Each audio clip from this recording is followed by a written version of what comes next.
Hey everybody, this is Grace, and I want to give a little bit of a preface, I guess, kind of video to,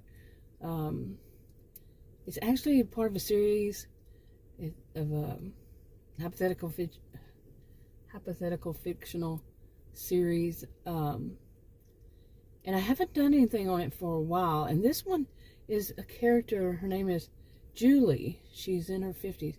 Now, Julie is a woman who, she basically, let me kind of read my notes here. She was, in the story, she was called back in 2020. Many people were to the county of Victorson County, Texas. Okay, hey everybody, this is Grace, and in this video I'm going to mention a few things about videos I haven't made an update in lately, in a long while. And this one is about Julie, and she is the mother to Lisa. I have videos about Lisa, and who's in her 30s, I think. Yeah. Anyway, so I took some notes. I would just want to get some of this information out here about Julie in Victorson County, Texas. Victorson County, Texas is a really wealthy county, and make sure you read the disclaimers in the description box below this video on YouTube. But very wealthy county, and Julie is one of the more, well, she and her husband Sherman, they're more known as very sophisticated wealthy. Okay, she's one that's known this way. Anyway, back in 2020, she and her husband, they were basically called back. Pretty much everybody that had property in the county, they were called back because they were having a lot of problems back in 2020, not just one. And they were called back, and the county was going to do this this lockdown, and they asked everybody to come back that could.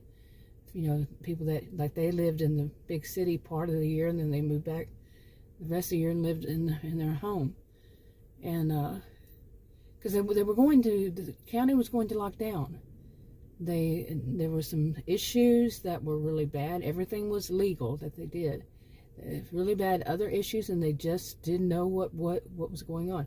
They would receive things like very cryptic messages, just in odd places. Like at a restaurant, there would be a note that said, "Read me," and people would read it, and they call the enforcement, law enforcement, you know, and nobody knew who did it, where it was, how it was put there, all these things, because even on video, they couldn't find anything. They couldn't figure out who was doing what. It was very well planned. Anyway, so she and a whole bunch of, pretty much, like I said, everybody that they could get in touch with, they were called. They said, you know, of course it was their option. They didn't have to. But most of them, they said, yeah, when the elders, who basically run the county, the elders, when they make a suggestion that people come back, and they come back. But there's also Jim and his enforcement, and especially when they say back, you know, come back. So pretty much everybody came back. And they had, like I said, they had their own homes, very wealthy people. So, okay, I'm showing the trees like this because there was a teenager walked by, and I don't put minors in my videos. So anyway,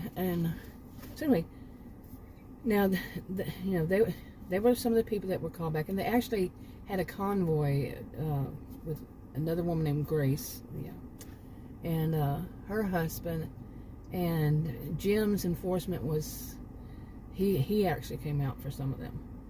Anyway, now many of these people in this town, the ones who were members of this original group of geeks, G-E-E-K, you know, was a dirty four-letter word back when I was young.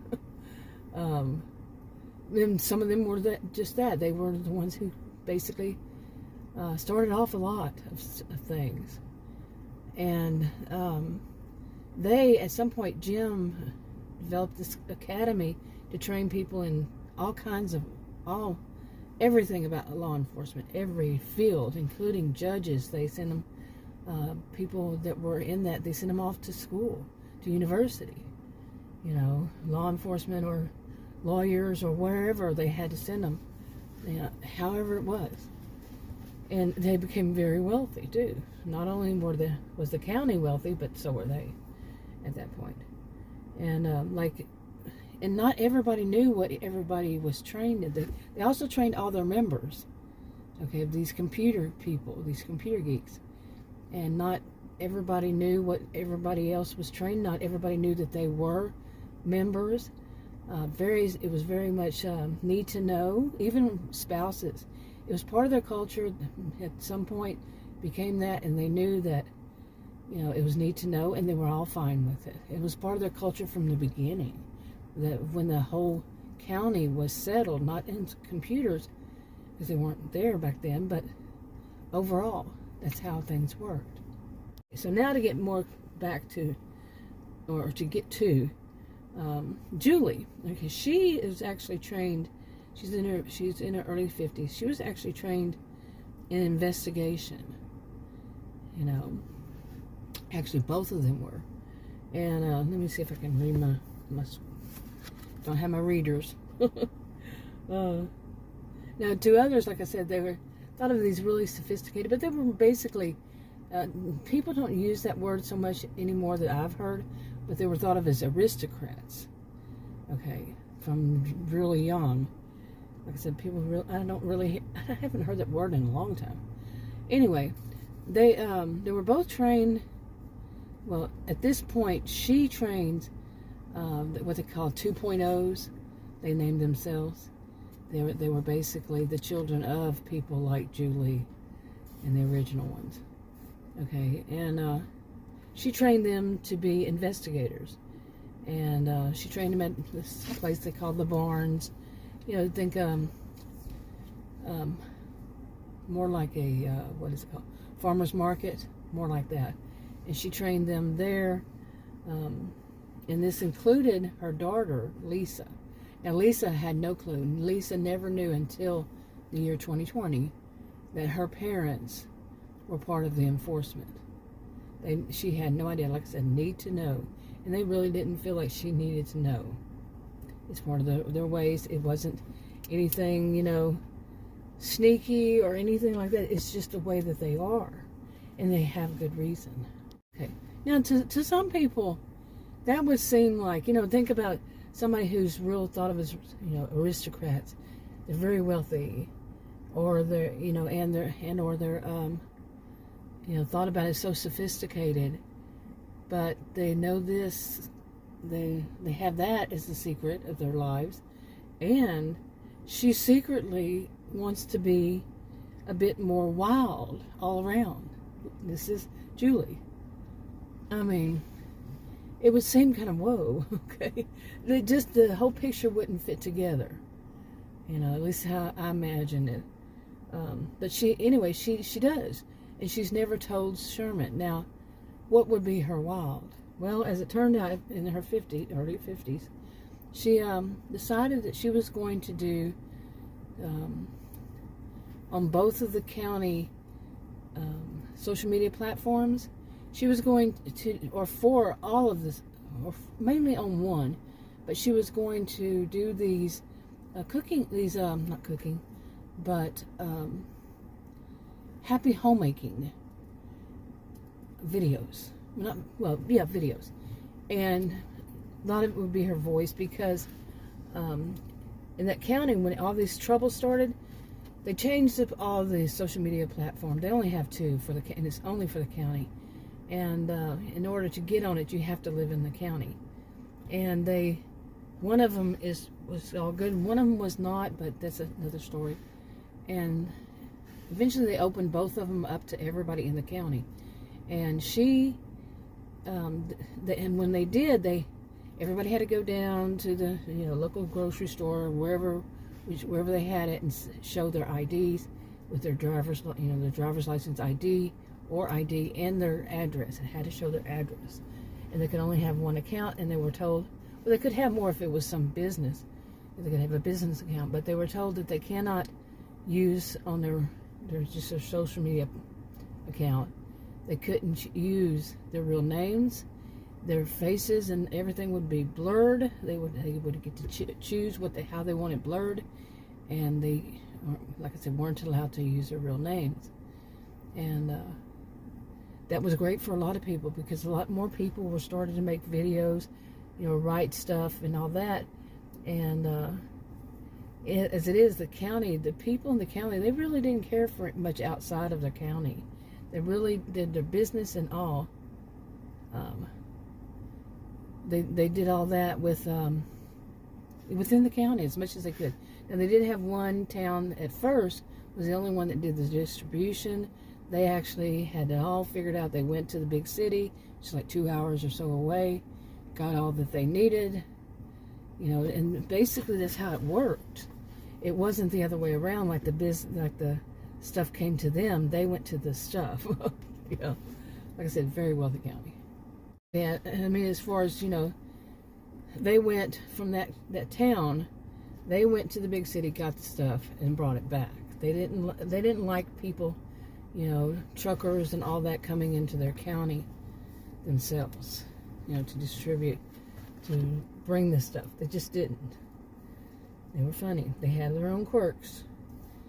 Anyway, I'm looking at my notes again. She decided to do an anonymous happy homemaking kind of and marriage type channel on it's called Virtual County, secretly. She wasn't going to tell anybody, not Sherman, not Lisa, nobody that she knew. Okay, and now she wanted to focus on both positive and negative aspects of all of that. And she did put up disclaimers, that this isn't really advice. This is just, her views on it, her experiences. And like I said, no form of advice, just like my channel, no form of advice on anything. And do not do that. People can be dangerous, and nobody knows your situation and all that. And taking somebody is saying do this or do that, that could be dangerous. So, I would never do that myself. Just take somebody's advice. And I'm one person who says one size does not fit all at all. Maybe. Well, there are some things it does, doesn't it? Anyway, she focuses on both positive and negative in her channel, and it started to grow a lot of attention. This is something I wished I had seen when I was young, or older. Now, there was, a couple, 2 or 3 along these years, I just never really cared for any of them that did anything, especially ones that gave advice to total strangers. Yeah, that's, even as a kid, I was like, whoa, really.